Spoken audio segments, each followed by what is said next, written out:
Olá, estudantes do curso de Bacharelado em Administração Pública da Univasf.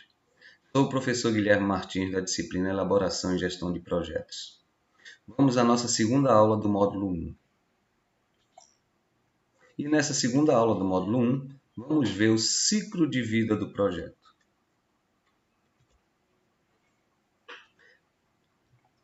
Vamos iniciar o nosso ciclo de vida do projeto vendo o que é o ciclo de vida do projeto. O ciclo de vida do projeto nada mais é do que uma série de fases ou etapas pelas quais o projeto passa desde o seu início até a sua conclusão. Então, são fases que o projeto vai passando, né, até alcançar a sua conclusão. Tá? Então, vamos ver que fases são essas. Então, coloquei uma figura aqui que mostra essas fases. Tá? Então, primeiro temos a fase de conceituação, né, que é quando ocorre o início do projeto. Tá? Depois passamos para a fase de planejamento, tá? Onde são feitos estudos. Tá? Depois passamos para a fase de execução ou produção. E aí temos a quarta fase, que é a fase de monitoramento, que ocorre tanto entre o planejamento e a execução, quanto entre a execução e a conclusão, que é a quinta fase.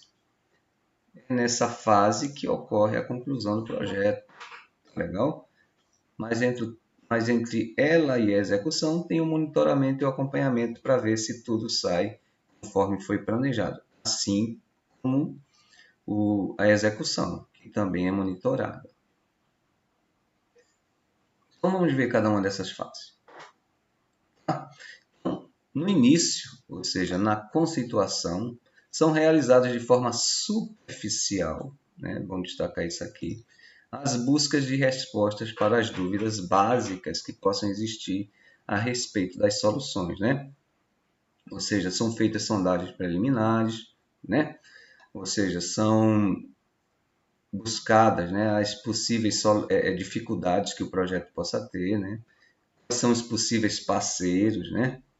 Ou seja, são realizadas conversas com especialistas, né, com lideranças políticas. Então, é nessa fase de conceituação que você faz inicialmente um esboço, né, de como essa solução pode se tornar real. Agora, na fase de planejamento, que é a fase seguinte à conceituação, é que essa ideia de solução começa a tomar forma, né? Ou seja, é elaborado um estudo multifuncional, né, que vai dizer se aquele projeto é viável ou não, né? É nesse planejamento que são elaborados o cronograma, o orçamento, né, quanto o projeto vai gastar, a alocação de recursos, ou seja, que pessoal vai ser utilizado, que equipamento vai ser utilizado, se vai ser preciso computador, se vai ser preciso algum tipo específico de material, né? É feito também um plano de comunicação e um plano de contingência. Tá legal? O plano de contingência é aquele plano em que você tem as ações que você deve tomar, né, que você deve realizar para conter alguma contingência, né, algum imprevisto.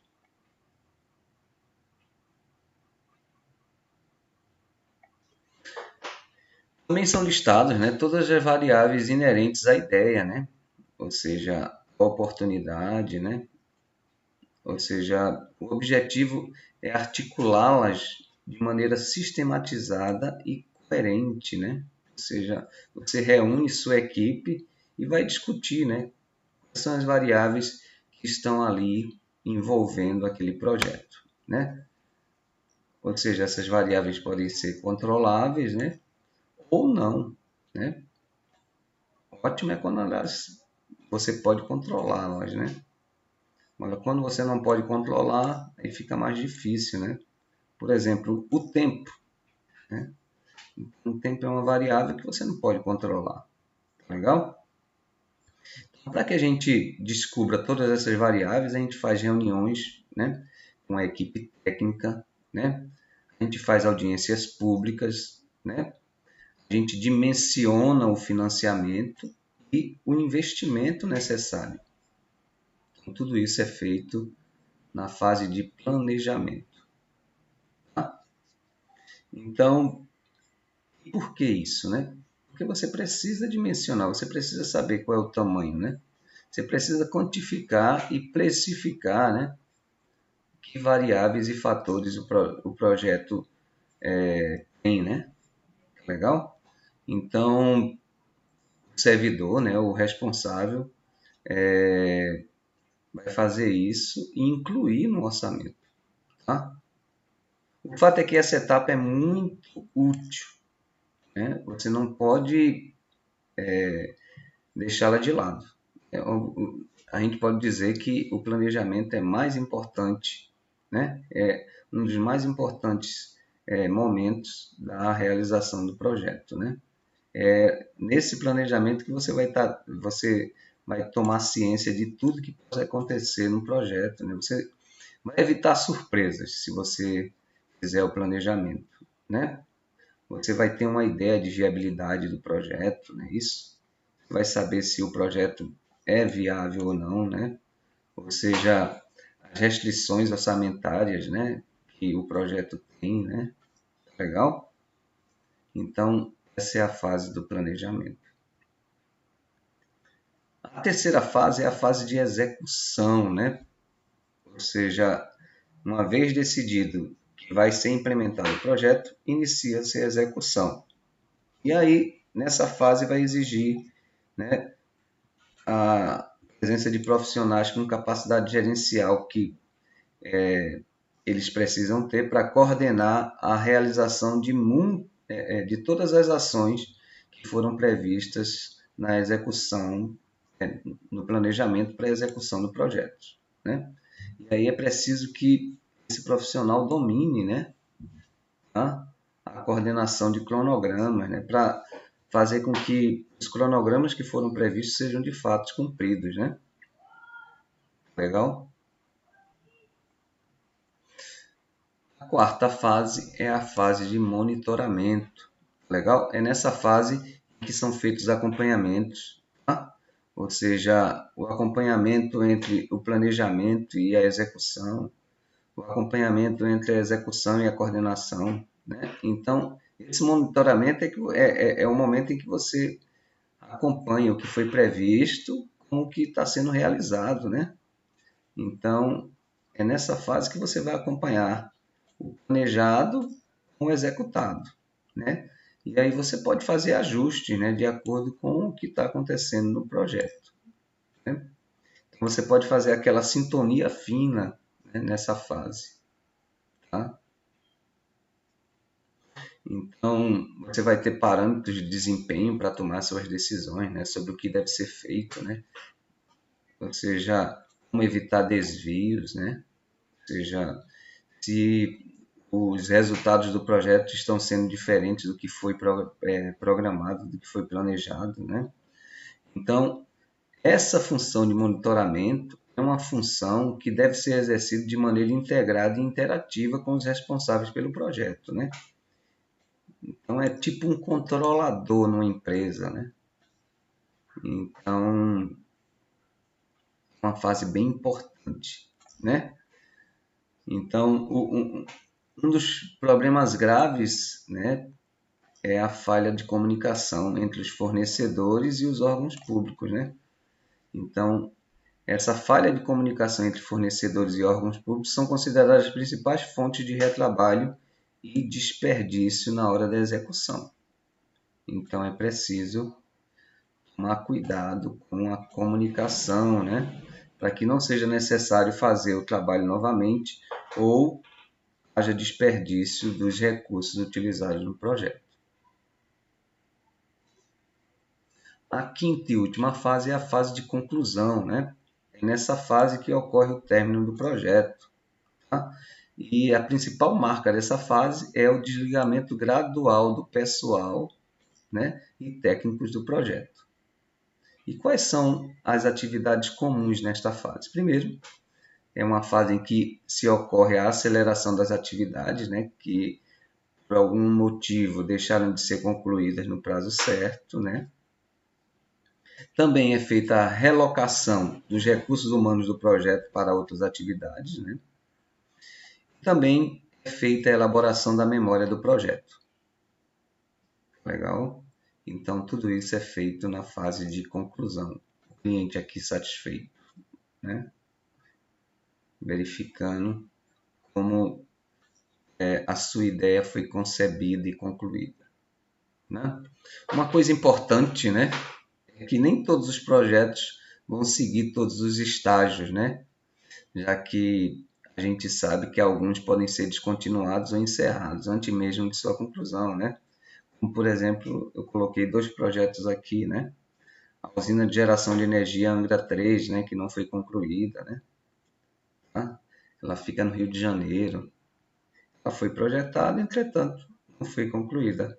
Assim como a refinaria Abreu e Lima, né, em Pojuca, né, aqui em Pernambuco. Então, são projetos que não foram concluídos. Não significa que um projeto, né, por ter sido planejado, né, por ter sido executado, ele vai chegar à sua conclusão, né?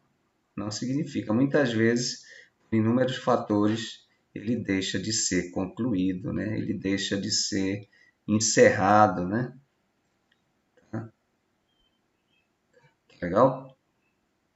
E aí, quais são os recursos utilizados, né, na elaboração desses projetos? Então, cada estágio, né, tem necessidade de inúmeros recursos, seja ele financeiro, humano, material e tecnológico. Tá legal? Então, em cada uma dessas fases, você vai ter quantidade de recursos necessários para executá-los. Tá legal? Então, quais são os fatores que influenciam a utilização desses recursos? Primeiro, o tipo de projeto, né? Ou seja, que tipo de projeto a gente está fazendo, né? Se é um projeto para construir uma escola, né? Se é um projeto para substituição de uma máquina obsoleta, né? Então, dependendo do tipo de projeto que a gente esteja desenvolvendo, a gente vai ter necessidade de diferentes recursos.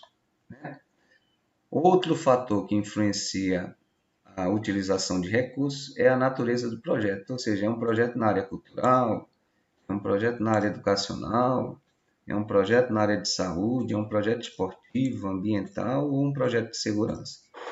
Então, dependendo da natureza do projeto, a gente vai ter necessidade de determinados recursos. Então, um exemplo aqui de utilização de recursos que a gente pode ter, né? Legal. É só um exemplo com faixas de exemplos, né? É que no início do projeto você demanda ali, né? Entre 0 e 0,5% dos recursos que vão ser utilizados no projeto. No planejamento, entre 0,5% e 3%, né? É o que se deve utilizar no planejamento. Já na execução, é onde se demanda a maior parte dos recursos que vão ser utilizados no projeto, né? Então, entre 3% e 90%. E no monitoramento, entre 1% e 5%. Já na fase de execução, entre 0% e 1,5%. Já que é uma fase de fechamento, então não precisa de tanto, né? Então, esses são os percentuais, né, que geralmente se utiliza nas fases do ciclo do projeto. Tá legal?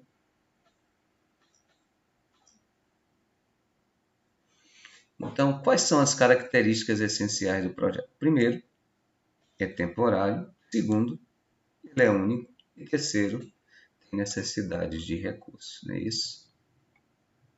E aí chegamos às questões de fixação da aula, né?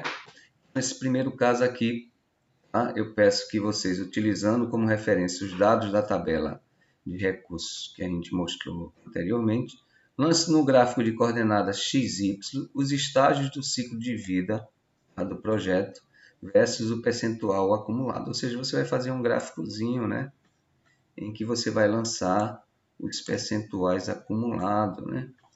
Legal? E aí, a partir daí, você vai fazer um desenho para identificar o possível formato da curva, né? Ou seja, qual é o princípio, qual é o formato da curva, né? Ou seja, a gente vai ver que ele inicia com pouco, né? Aí chega na execução, né? Você vai necessitando cada vez mais, né? Então, tem um formato aqui ascendente a curva, tá? A segunda questão, que ideias você tem ou já teve que podem ser executadas sobre a forma de um projeto, né? Tá legal? A terceira, argumente sobre as características que a construção de um espaço público para atividades públicas, para atividades físicas e de lazer deve apresentar para ser um projeto. Então, isso aqui é sobre suas concepções, né? O que você acha que deve ter um espaço público para atender a que a população faça atividades públicas e físicas e de lazer? A quarta questão, por que realizar compras por licitação ou por concorrência, né, não pode ser considerado um projeto, enquanto pensar num novo processo de compra informatizado pode ser.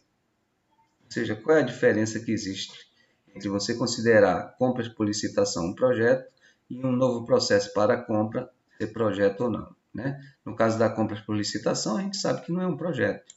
No caso do processo, de um novo processo para realizar a compra, pode ser um projeto porque ele vai mostrar novas formas, né, de realizar esse processo de compra. Tá legal? E a quinta e última questão, eu peço que você suponha, né, que seja integrante de uma equipe de projetos, tá? E aí que você esteja negociando incentivos fiscais, né, e subsídios com o Estado ou município, né? E aí, em que estágio do ciclo de vida do projeto você contemplaria esses aspectos de negociação? E aí, em que estágio isso acontece? E aí você deve justificar por que você escolheu aquele estágio, né? Se foi no início, se foi no planejamento, se foi na execução, se foi no monitoramento ou se foi na conclusão. Então, uma dica, né? Não é na conclusão, né? Legal? Então, essa situação de negociação de subsídios fiscais, né? de incentivos fiscais, é uma situação que você deve fazer, né? Bem antes, né? Bem antes da conclusão. E, por fim, que ações você colocaria no plano para minimizar os interesses contrários, tá? Então, faça isso, que vai dar tudo certo. Então, até a próxima.